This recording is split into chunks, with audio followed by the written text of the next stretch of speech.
ಎಳನೀರು ವ್ಯಾಪಾರಿಗಳ ಮೇಲೆ ರೌಡಿ ಗ್ಯಾಂಗ್ ಹಲ್ಲೆಯನ್ನ ಮಾಡಿದೆ. ಎಫ್ಐಆರ್ ಆಗಿ 10 ದಿನ ಕಳೆದಿದೆ.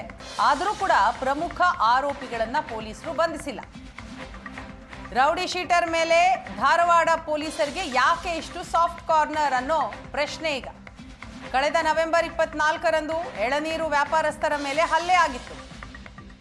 ರೌಡಿ ಶೀಟರ್ ಅರ್ಬಾಜ್ ಹಂಚನಾಳ್ ಮತ್ತು ಗ್ಯಾಂಗ್ ಹಲ್ಲೆಯನ್ನ ಮಾಡಿದರು. ಎಳನೀರು ವ್ಯಾಪಾರಿಗಳಿಗೆ ಹಫ್ತಾ ಕೊಡಬೇಕು ಅಂತ ಈ ಗ್ಯಾಂಗ್ ವಾರ್ನಿಂಗ್ ಮಾಡಿತ್ತಂತೆ.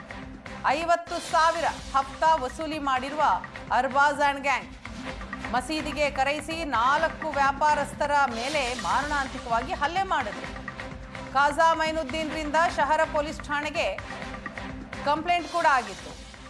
ಕಂಪ್ಲೇಂಟ್ ಕೊಟ್ಟರು ಡೋಂಟ್ ಕೇರ್ ಅಂದ ಶಹರ ಪೊಲೀಸರು. ಆರೋಪಿ ಹಂಚನಾಳ್ ರಹೀಂ ಇವರನ್ನ ಬಂಧಿಸಬೇಕಾಗಿತ್ತು, ಆದರೆ ಇನ್ನೂ ಕೂಡ ಬಂಧಿಸಿಲ್ಲ. 10 ದಿನ ಆದರೂ ಪ್ರಮುಖ ಆರೋಪಿಗಳ ಬಂಧನಕ್ಕೆ ಯಾಕೆ ಮೀನಾಮೇಷ ಎಣಿಸ್ತಿದ್ದಾರೆ?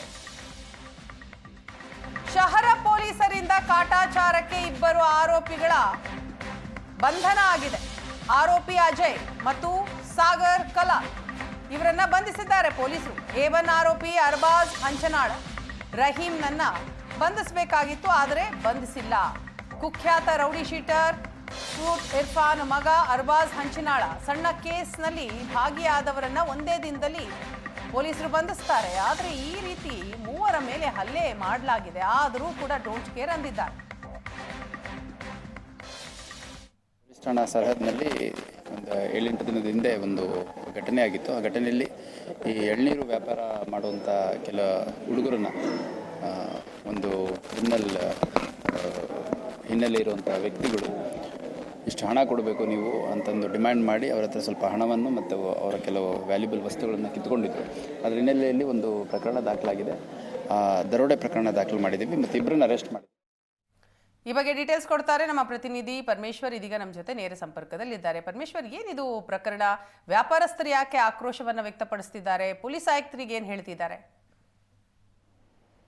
ಎಸ್ ಬಿನ, ಏನಂತಂದ್ರೆ ಕಳೆದ ನವೆಂಬರ್ 24ರಂದು ಧಾರವಾಡದಲ್ಲಿರ್ತಕ್ಕಂಥ ಎಳ್ನೀರು ವ್ಯಾಪಾರಸ್ಥರ ಮೇಲೆ 4ರನ್ನ ಕರೆಸಿ, ಅಂದ್ರೆ ಮಸೀದಿಗೆ ಕರೆಸಿ ಅವರ ಮೇಲೆ ಹಲ್ಲೆ ಮಾಡಿ ನಮಗೆ ಮಂತ್ಲಿ ನಮಗೆ ನೀವು ಹಣವನ್ನ ಕೊಡಬೇಕಂತೇಳಿ ಈಗಾಗಲೇ A1 ಆರೋಪಿ ಆದಂತ ಅರ್ಬಾಜ್ ಹಂಚನಾಳ್ ಈತ ಏನಂತಂದ್ರೆ ರೌಡಿ ಶೀಟರ್ ಕಳೆದ 15 ದಿನಗಳಿಂದ ಈತ ಏನಂತಂದ್ರೆ ಬೇಲ್ ಮೇಲೆ, ಅಂದ್ರೆ ಕೊಲೆ ಕೇಸ್ನಲ್ಲಿ ಬೇಲ್ ಮೇಲೆ ಹೊರಗಡೆ ಬಂದಿದ್ದ. ಆದ್ರೆ ಮತ್ತೆ ಧಾರವಾಡದಲ್ಲಿ ಈ ರೀತಿ ಹಪ್ತಾ ವಸೂಲಿಯನ್ನ ಗ್ಯಾಂಗ್ ಕಟ್ಕೊಂಡು ಮತ್ತೆ ಈಗ ಹಣ ವಸೂಲಿಗೆ ಇಳಿದಿರುವಂತದ್ದು. ಅದರಲ್ಲೂ ಪ್ರಮುಖವಾಗಿ A1 ಆರೋಪಿ ಆದಂತಹ ಅರ್ಬಾಜ್ ಆಗಿರ್ಬೋದು ಮತ್ತು A2 ಆರೋಪಿ ರಹೀಮನ್ನ 2ರನ್ನು ಕೂಡ ಸದ್ಯ ಇನ್ನೂವರೆಗೂ ಪೊಲೀಸರು ಬಂಧಿಸಿಲ್ಲ. ಎಲ್ಲೋ ಒಂದ್ ಕಡೆ ಏನಂತಂದ್ರೆ ಧಾರವಾಡದ ಶಹರ ಪೊಲೀಸರಿಗೆ ರೌಡಿ ಸೀಟರ್ಗಳ ಮೇಲೆ ಎಲ್ಲೋ ಒಂದ್ ಕಡೆ ಯಾಕೆ ಈ ರೀತಿಯಾಗಿ ಅವ್ರ ಮೇಲೆ ಬಂಧನ ಮಾಡ್ತಾ ಇಲ್ಲ ಅನ್ನೋದು ಕೂಡ ಸದ್ಯ ಸ್ಥಳೀಯದಲ್ಲಿ ಕೇಳಿ ಬರುತ್ತಿರುವಂತದ್ದು. ಕೇವಲ ಕಾಟಾಚಾರಕ್ಕೆ A3 ಆರೋಪಿ ಆಗಿರ್ಬೋದು ಮತ್ತು A4 ಆರೋಪಿಯನ್ನ ಸದ್ಯ ಬಂಧಿಸಿರುವಂತದ್ದು. ಸೊ ಈ ಕುರಿತು ಕಮಿಷನರ್ ಅವರನ್ನು ಕೇಳಿದ್ರು ಕೂಡ ನಾವು ಅವ್ರನ್ನ ಹುಡುಕ್ತಾ ಇದ್ದೇವೆ ಅನ್ನೋ ಮಾತುಗಳನ್ನ ಹೇಳ್ತಾ ಇದ್ದಾರೆ. ಹೊರತುಪಡಿಸಿದ್ರೆ ಇಲ್ಲಿವರೆಗೂ ಕೂಡ ಏನು ಆರೋಪಿಗಳನ್ನ ಬಂಧಿಸಲು ಪೊಲೀಸರು ಕೂಡ ಯಶಸ್ವಿಯಾಗಿಲ್ಲ. ಯಾಕಂತಂದ್ರೆ ಈ ಒಂದು ರೌಡಿ ಚೀಟರ್ಗಳ ಮೇಲೆ ಪೊಲೀಸರು ಈ ರೀತಿಯಾಗಿ ಸಾಫ್ಟ್ ಕಾರ್ನರ್ ತೋರಿಸೋದು ಎಷ್ಟರ ಮಟ್ಟಿಗೆ ಸರಿ ಅಂತ ಹೇಳಿ ಸದ್ಯ ಈಗ ಎಳ್ನೀರು ವ್ಯಾಪಾರಸ್ಥರು ಕೂಡ ಒಂದ್ ಕಡೆ ಸ್ಥಳೀಯದಲ್ಲಿ ಮಾತನಾಡ್ಕೊಳ್ತಾ ಇದ್ದಾರೆ. ಯಾಕಂತಂದ್ರೆ ಅವರು ಕ್ಯಾಮ್ರಾ ಮುಂದೆ ಬರ್ತಾ ಇಲ್ಲ. ಯಾಕಂತಂದ್ರೆ ಎಲ್ಲೇ ಒಂದ್ ಕಡೆ ಅಂತಂದ್ರೆ ಈಗಾಗಲೇ ಅವ್ರ ಕಡೆಯಿಂದ ರೌಡಿ ಹಲ್ಲೆ ಒಳಗಾದಂತವ್ರು ಮತ್ತೆ ನಾವು ಮಾಧ್ಯಮಗಳ ಮುಂದೆ ಹೋದ್ರೆ ಮತ್ತೆ ನಮ್ಗೆ ಎಲ್ಲಿ ಆತ ಬಂದು ಮತ್ತೆ ಹಲ್ಲೆ ಮಾಡ್ತಾನೋ ಭಯದಿಂದ ಅವರು ಮುಂದೆ ಬರ್ತಾ ಇಲ್ಲ. ಆದ್ರೆ ಕಮಿಷನರ್ ಅವರು N ಶಶಿಕುಮಾರ್ ಅವರು ಯಾವ ರೀತಿಯಾಗಿ ಈ ಒಂದು ಪ್ರಕರಣ ಬೇಧಿಸ್ತಾರ ಕೂಡ ಕಾದ್ ನೋಡ್ಬೇಕಾಗಿದೆ. Veena, thank you Parameshwar.